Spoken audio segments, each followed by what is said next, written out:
Imagine, just for a second, that you sit down to write a memoir. Okay. You've just gone through this profound, like completely life-altering personal tragedy, and you're writing just to cope, right? Right, yeah, to process it all. Exactly.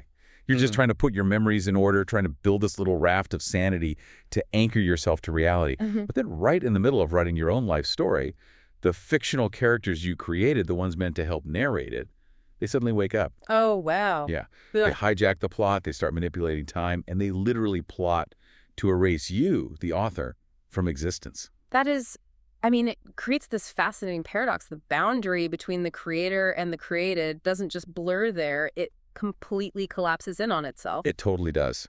Welcome to today's deep dive. We are skipping the small talk today because we're taking you on a VIP shortcut through an absolute labyrinth of a literary project. A colossal one. Yeah, we're looking at a 17-volume saga called La Saga dell'Arlecchino, or the Harlequin Saga, written by Massimiliano Caccamo. And our map for this labyrinth is a stack of sources that includes direct manuscript excerpts. They span all 17 books. Which is a lot of ground to cover. It really is. We go from the very first volume, which is called Il trasferimento della commozione, all the way to the 17th, Maximilian non deve morire.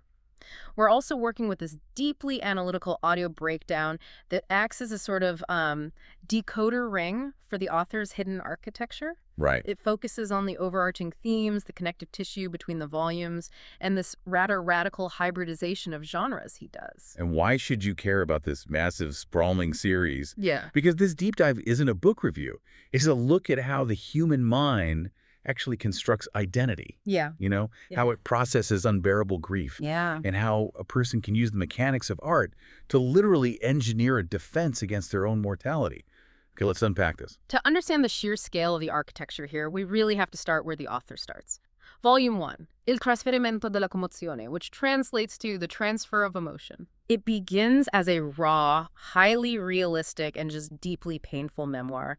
The author anchors you with a very specific image. It's a photograph from 1978. Oh, the one with the car. Yes, exactly. His parents are taking a break, eating sandwiches next to a blue-tinted Citroen CX 2400 GTI. This is on the Sisa Pass in Italy. It's a warm day. They're dressed lightly.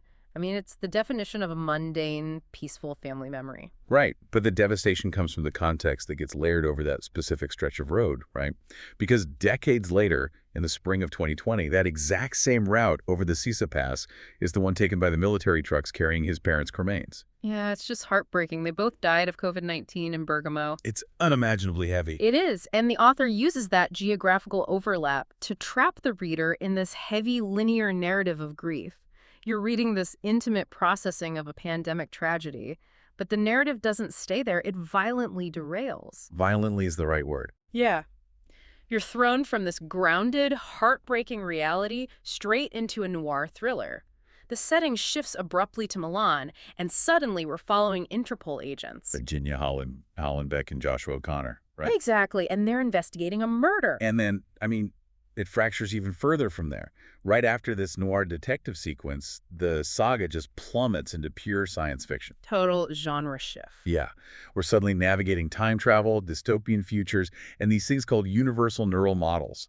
They're these highly advanced AIs from the year 2125 with names like Harry and Bella Baxter. It's wild. We literally go from a heartfelt memoir about losing parents to Interpol agents, and then to time-traveling artificial intelligence. It's a radical hybridization of genres. He's mashing up autobiography, a coming-of-age novel, noir, sci-fi, and deep philosophical reflection, all in the same breathing space. Which is incredible, but I have to ask the question that, like, any skeptical reader would ask here. Is this author just throwing genres at the wall? It's a fair question. Right, because it sounds like someone sits down to write an autobiography, the grief gets way too heavy, or maybe they just hit writer's block with their own life story, so they start tossing in detectives and robots just to escape their reality. That is definitely the most common pitfall when analyzing a text that seems this chaotic. But the audio analysis we have provides a mechanical explanation for this genre hopping. We have to look at the author's real-life background. Oh, right, the HR stuff. Yes. Before writing the 17-volume epic, Caccamo was an HR corporate trainer. And in that role, he relied heavily on a concept from organizational psychology called sense-making. It was originally theorized by Carl Weick. Sense-making. I've heard the term in corporate context, but how does that actually apply to a sci-fi grief memoir? Well, sense-making isn't just about understanding a difficult concept. It's the active process of restructuring your reality when your normal world collapses. When a human being faces an incomprehensible trauma, like the sudden back-to-back loss of both parents, compounded by the author's own physical decay, their standard frame of reference just shatters. Because he was dealing with his own health issues too, right? Exactly. The text repeatedly references the author suffering from the chronic pain of his, quote, burning legs. When you're trapped in a failing biological body and mourning a profound loss, a standard linear autobiography is simply too small a container. It physically cannot hold the magnitude of that cognitive dissonance. I see. So it's like if you're a scientist trying to study a completely unknown, highly volatile disease, a standard magnifying glass, which would be the traditional autobiography, isn't going to let you see the mechanics of the virus. Right, it's not powerful enough. You need an optical microscope to look for the culprits, to find out who or what committed the crime against your body, and that's the noir detective genre. Yes, perfect analogy. But even that only shows you the surface level of the cells. To break the trauma down to a molecular existential level, you have to bring in the quantum electron microscope. And that is the sci-fi genre. Exactly. The author isn't abandoning his reality. He's actively multiplying the lenses through which he examines it. The core trauma remains identical across all 17 volumes, but he requires the investigative mechanics of a thriller, the boundless temporal world-building of sci-fi, and the raw introspection of a memoir operating simultaneously just to, map the perimeter of what's happened to his life. But relying purely on genres to process trauma isn't enough, is it? Because the genre is just a setting. He needs someone to actually do the looking from inside the narrative. He takes this concept of multiplying lenses and applies it to his own characters, literally forcing them to investigate him. Yeah, the saga's exploration of human identity becomes incredibly fluid here. The author assigns his fictional detectives, along with avatars of his real-life friends like the Milanese prosecutor Massimo Ferrario, to investigate the author himself. Wait, his actual friends are in there too? Yes, they're written into the story with the explicit task of solving the mystery of Massimiliano's identity. They're piecing together hidden clues he's planted in jazz records and modern art. But wait, how does a human mind even conceptualize its own identity in that way?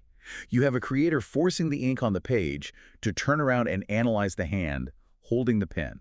It feels like trying to look at the back of your own head without a mirror. What's fascinating here is that for this author, identity is not a solid granite block. It's a cubist painting.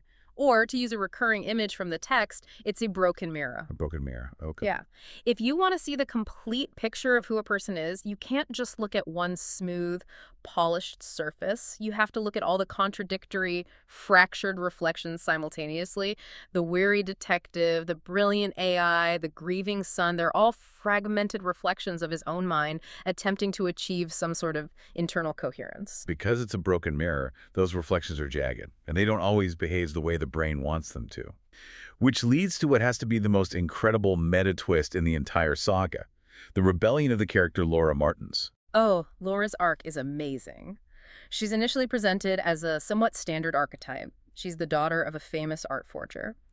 But as the narrative progresses, she gains this terrifying level of self-awareness. She realizes she's ink. Yes. She figures out that her memories, her independent thoughts, her entire existence are just constructs trapped inside someone else's elaborate grief processing experiment. Which is a horrific realization for a character. Right. And instead of accepting her role as a coping mechanism, she decides to fight back. She literally locates the sci-fi time travel mechanics that the author established in other volumes, hijacks them, and uses them to go from New York back to Milan. Her ultimate goal is to alter past events and erase herself from the saga so she can be free of his narrative control. Which is mind-blowing. We're looking at the ultimate rebellion of the creation against the creator. And what the sources reveal is that this concept of fluid, improvisational identity isn't just a fun literary trick. The author roots it deeply in biology. There's a character named Konstantin Tinker who operates as a biogenetic researcher. Tinker's fundamental philosophy is that DNA is not a rigid, predestined instruction manual determining our fate. Oh, right. He views human DNA as musical sheet music that's waiting to be improvised upon. The text explicitly refers to it as the music of the blood. Exactly. Biology itself becomes an act of continuous creative expression. Identity isn't just something you think about. It's something your cells are actively improvising second by second. Here's where it gets really interesting. Because if DNA is literally functioning as sheet music, then actual music isn't just a theme in this saga. In these 17 volumes, art and jazz operate as the physical engine of the universe. Yes, they're the literal grammar that structures the reality these characters inhabit. And the writing style of the saga itself mimics free jazz, doesn't it? It really does. There are constant references to legends like Miles Davis, Wayne Shorter, and Eric Dolphy. The defining characteristic of free jazz is the act of composing and performing simultaneously. Right. There's no predetermined script. Exactly. It's a controlled, chaotic deflagration.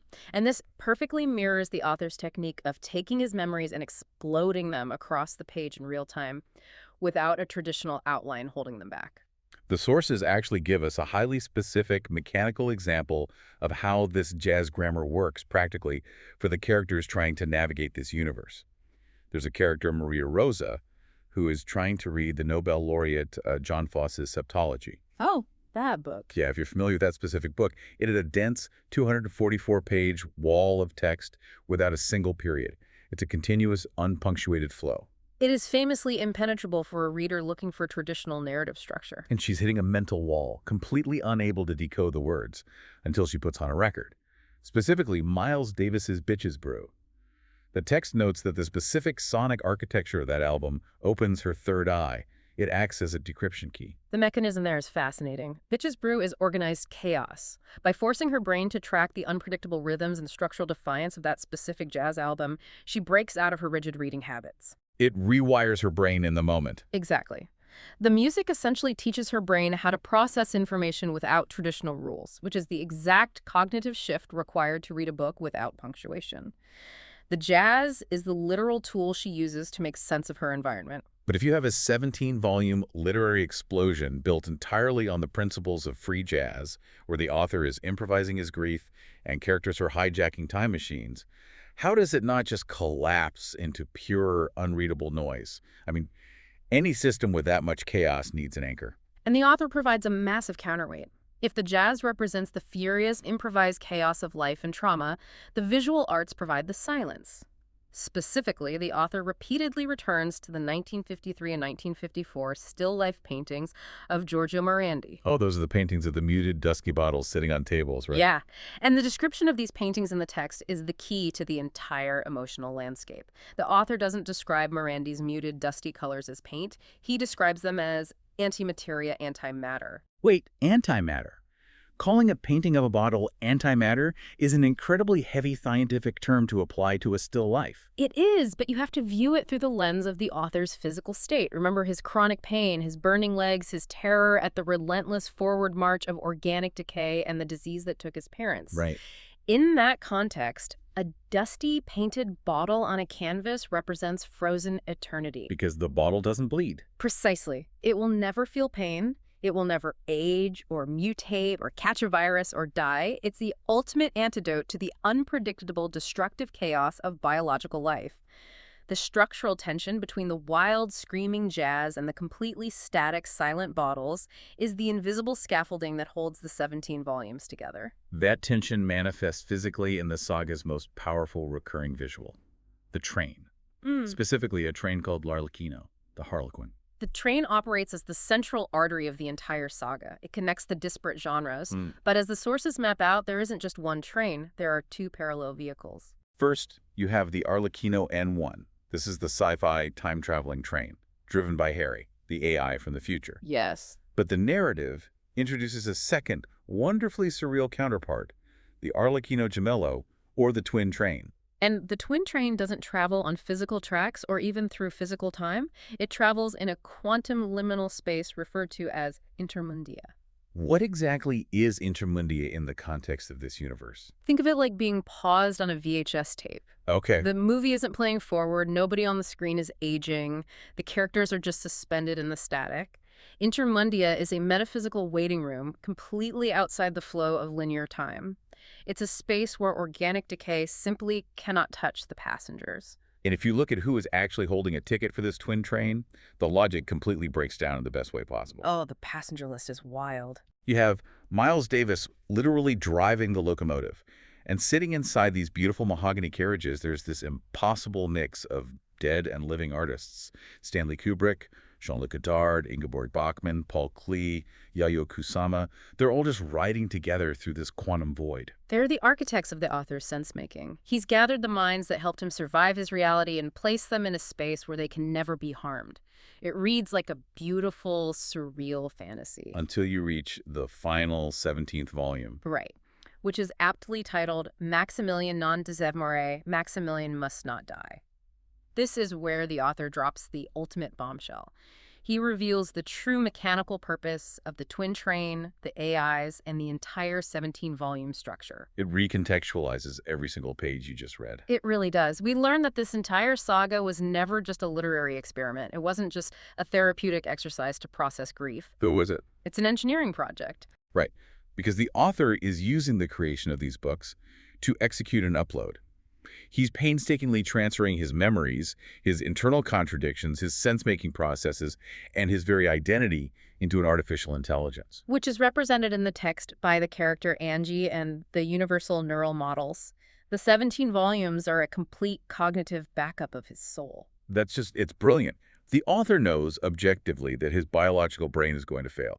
His burning legs are a constant reminder of the tragedy of the human condition. Exactly. But by encoding his essence into this massive hybridized narrative, he's ensuring that his creations, the rebellious Laura, the detective Holly, the AI Harry, will outlive him. The physical body dies, but the code remains. They will survive their creator, continuing to ride the mahogany seats of the twin train, playing an endless jazz suite in a simulated silicon eternity. Wow. He's literally using fiction to build a lifeboat for his consciousness, launching it into the servers of the year 2125. It forces you to completely reconsider the relationship between data and mortality. It really does. And it brings this massive 17-volume conceptual experiment right to our own doorsteps.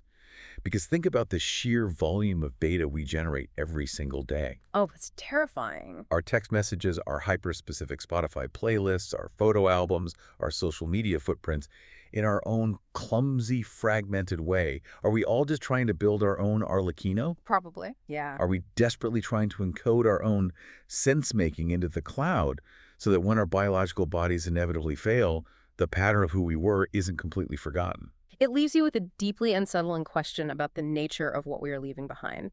I mean, if an artificial intelligence 100 years from now perfectly inherits all of your data, if it perfectly simulates your grief, your complex traumas, and the chronic pain of your own burning legs, is it really a blessing to give your code eternal life? Or are we just condemning a machine to suffer forever in our place? Oof, that is a heavy thought to carry with you. Thank you for joining us on this deep dive into the margins of reality and art. The next time you look at a mundane, blue-tinted photograph from your own past, ask yourself what kind of universe could you build from that single memory?